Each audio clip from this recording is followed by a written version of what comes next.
Greetings, y'all. So today we're going to do something I think I've done once or twice, and I'll probably be doing a couple more coming up, but I'm going to focus just on one band, and today's band is The Police. So let's begin. From 1978, the debut album, Outlandos de Amor. This one I picked up at the Atomic Pop shop down in Baton Rouge, which I've talked about numerous times. Great record store, changed owners, it's still there. I think now it's just called the Pop Shop. This is going to be like kind of a difficult episode because I don't know what more I can sort of contribute to the conversation about The Police. I mean, most people know them and know all the songs. I kind of got into them, I think, in high school, really got into them in high school. I remember when I started driving, having most of the cassettes or picking them up as I went along. Once I started driving, that seemed to be like, a clear memory I have of owning their stuff. I think I had the vinyl for Synchronicity through like one of like BMG or RCA maybe at the time, or Columbia, record clubs. But I think it was a little bit later when I really got into them and picked them up on cassette. But this album, it reminds me a lot, and this came out in 78, same as Van Halen's debut and the Cars debut, and this reminds me, I think of those three albums sort of connected in a way because they're all their debut albums, and they're all like perfect records through and through. Like this one, you've got, of course, Roxanne, which everybody knows, and Can't Stand Losing You. But so many other great tunes on here. Next to You is like an awesome way to kick off the album. So Lonely, Hole in My Life, Peanuts is a great, great tune. Truth Hits Everybody. I mean, I even like this weird song, Be My Girl, Sally, that I think Andy Summers wrote. But, it's kind of like about a blow-up doll or something. But even that one I like, just an awesome record. And we have 1979, Regatta De Blanc. And picked this up at Euclid's in New Orleans. Good shop. They've reopened since the pandemic. I think they have sort of like a limit of how many people they can have in there at a time and all, but if you're down that way, I highly recommend stopping in that store to check out some stuff. There's a good barbecue place nearby too. Maybe make it a twofer, get some barbecue and get some records, right? This album, I think early on when I started listening to The Police, if I were to rank their albums, this would have been near the bottom. But my opinion of it has changed since then. It's a great record. I mean, the stuff you obviously know from this is Message in a Bottle and Walking on the Moon. But, there's some other great, great tunes on here. It's All Right for You, Bring on the Night. I liked Sting's version. He did that when he went solo. Maybe a little bit more than this, but it's a great tune. On Any Other Day, Bed's Too Big Without You, Contact, No Time This Time. I love that song. It's a great, great tune. So there's some kind of like deep cuts or album tracks in here that maybe if you're just a casual fan of The Police and know the hits, you might not be familiar with. 1980, they released Zenyatta Mandara. Kind of interesting. They always had these like interesting album titles, especially early on, right? This is a really, really good record. I think, again, when I first started getting into The Police in high school and had the cassettes, I think this maybe was my favorite record of theirs at the beginning. Great tunes on here, Don't Stand So Close to Me, everybody knows. The do da da da da da da da da da da is on here as well, another good tune. Then you got stuff like Driven to Tears, When the World is Running Down, Canary in a Coal Mine, I love that song. Voices in My Head, Bombs Away is a great, great tune. Man in a Suitcase, I travel a lot for work, so that one kind of hits close to home. It's a great tune. Shadows in the Rain, it's an awesome record. Again, I mean, I don't know what really that more I can bring to the conversation about this band or these albums that sort of hasn't been said before. 1981 brings us Ghost in the Machine, another great album. All 5 of their studio albums that they released are, I can't, there's not a bad one in the batch. I mean, it really isn't, it's hard to, if you were going to just be like, I want 1 or 2 Police records, I don't know where I would begin because it'd be too difficult. It's almost like, I think when I started picking up vinyl, and I was just kind of hand picking certain things, You know, I didn't have plans on buying all of the Police collection, but of course I did, and it shouldn't have been of any surprise. They've since put out a like a vinyl box set. Like, I don't know if they're remastered the albums, or maybe they're on like 180 gram or whatever. But I already had all these. I bought all these used, and I didn't really see. I'm not such like an audiophile that I need the best quality sounding vinyl there is out there, and so these do me just fine. Didn't see any reason to kind of upgrade. There is like a bonus album on there that has these like B-sides and stuff like that. I have all those from their CD collection that they released, so again, I didn't really see any need to upgrade. I remember when this came out, and I remember thinking that this was like Chinese writing or something. I didn't pick up on the fact that it was like digital images of the band members, you know. I guess I was dumb. What can I say? But anyways, again, like I said, another awesome record by these guys. Every Little Thing She Does Is Magic was the big single off this. Invisible Sun, I think, did very well too. But then you've got Spirits in the Material World, Hungry for You, Demolition Man, Too Much Information, Rehumanize Yourself, One World. Then two of my favorite like back-to-back tracks that they ever did was Omega Man and Secret Journey. You know, I always thought those two like back-to-back were like perfect. Like if I was going to listen to Omega Man, I had to let it continue on to Secret Journey. From 1983, we've got the big one, Synchronicity. From 1983, Synchronicity. Hey, it rhymes. What do you know? You know, this was the juggernaut. This was the massive album. I think it was at like #1 on the Billboard charts for months and months. The big single off this, Every Breath You Take, was massive. Stayed at #1 for who knows how many weeks.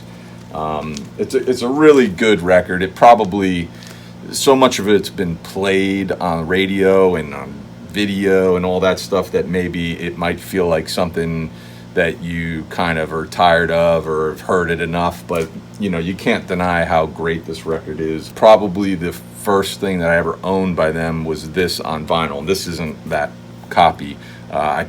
Like I said, I think I got it from one of the like record clubs through the mail. And when I started getting into the band and I started driving, I wanted cassette versions to listen to in the car. So I remember trading my vinyl copy to my friend Kurt for his cassette.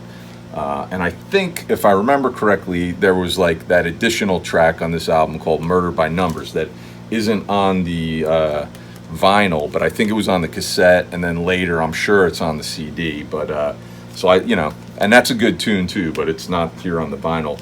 I picked this up at Scully's in New Orleans, and in a bit of an embarrassment, I was working in New Orleans, and I was going over to this place to do my laundry, and it was near Scully's, which is a really cool record shop there, and doing my laundry, drop it off, dry and whatever. I got some time to kill, and I decided, let me pop in Scully's, see what's anything in there. So I'm going there digging through, and I found this record, and I was like, yeah, let me pick it up. I'm sure it was pretty good price, you know, probably way under $10, you know, maybe $7 or something, I would think.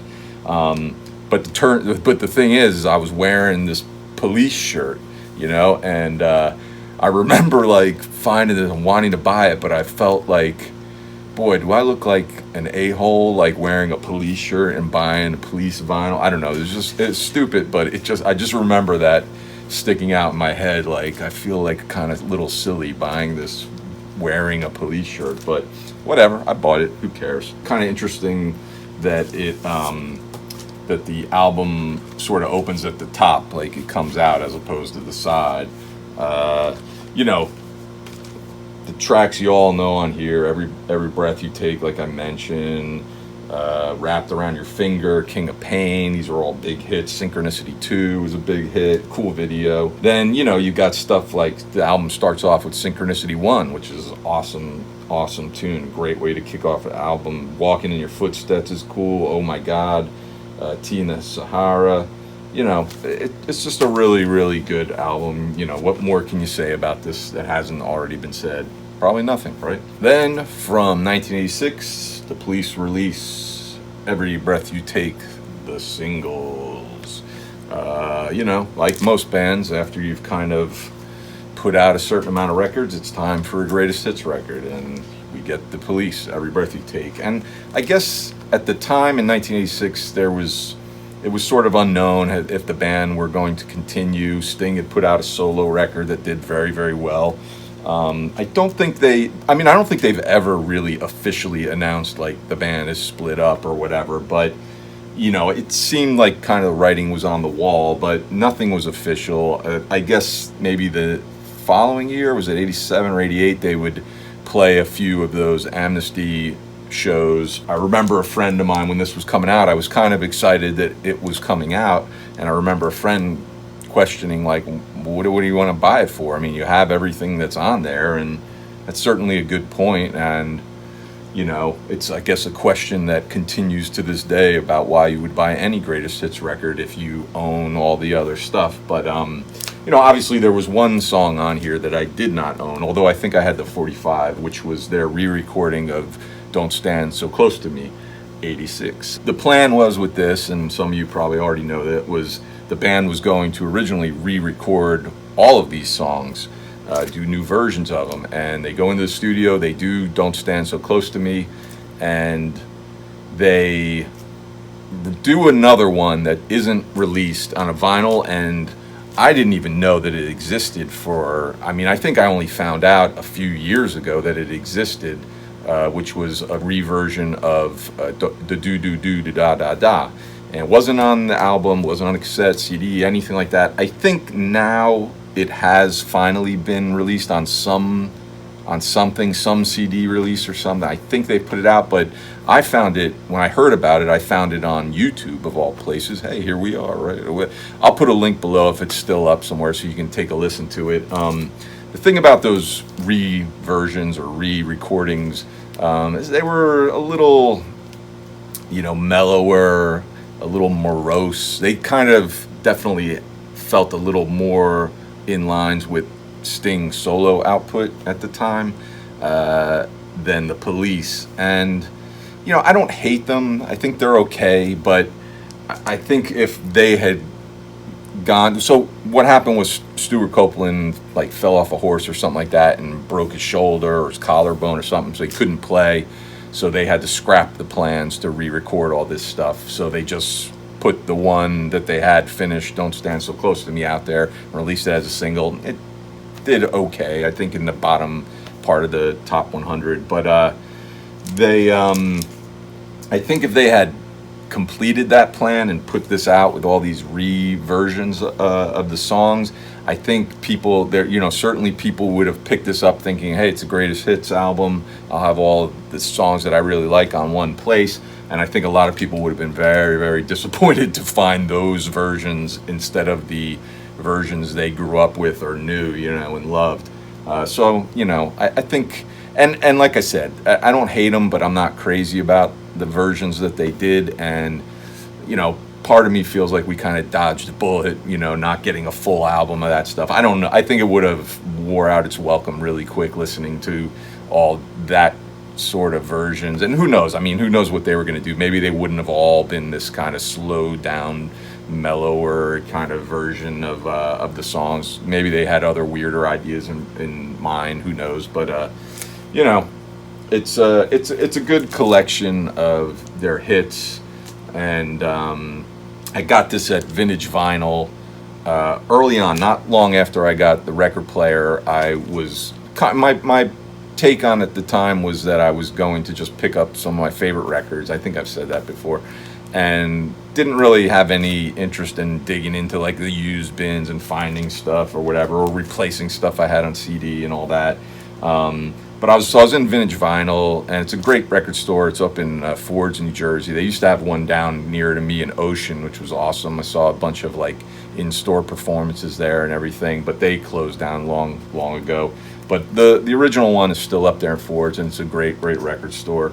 So I'm walking from one end of the store to the other, and I kind of pass by the used record bins, and this is just sort of sitting there in the bin, and it just kind of caught my eye, and I was like, you know what, that I don't think I was even thinking of buying any Police or whatever. I just kind of saw that, and I was like, that might not be a bad one. I went over and looked at it, and it's in really good condition, and it was cheap, maybe $5 or something like that. And I was like, $5. You know, how can I pass that up? You know, it'd be good to have, you know, some Police stuff on the to play on the turntable. So that's how I got this one, you know. And then this was the first one I got, and then after that, I just sort of subsequently started picking up all their other records. But you know, this has got everything you'd kind of want if you're just kind of a casual fan. Roxanne, Can't Stand Losing You, Message in a Bottle, Walking on the Moon, Every Little Thing She Does Is Magic, Every Breath You Take, King of Pain. They're all on here. They at the time when this came out, they also put out like a video collection called Every Breath You Take, the videos, and I had that on VHS.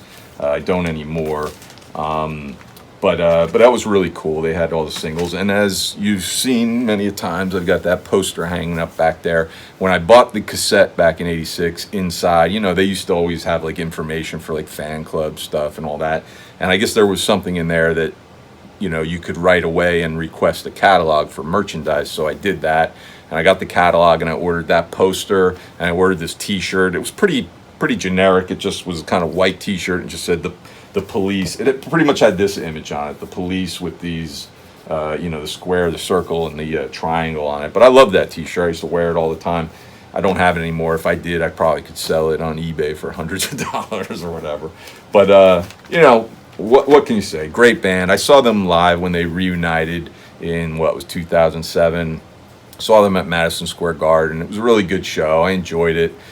You know, I wish the band had reconvened and made more music, or even back then, after a year or two, got back together and made some more music. Because I really think that band, there was still more to explore musically, I think. I don't think Sting would agree with that, but you know, and I know he watches, but I feel like there was more to do. That band was so tight and just worked so well off of each other. But you know, it's a shame. But you know, at least we got what we got. You know. So that's the end of the Police episode. I hope you enjoyed it. Please subscribe and like the video. Watch some of the other episodes. Let me know what you think of the Police or any of these albums or their Every Breath You Take greatest hits. And we'll see you next time. Thanks a lot for watching.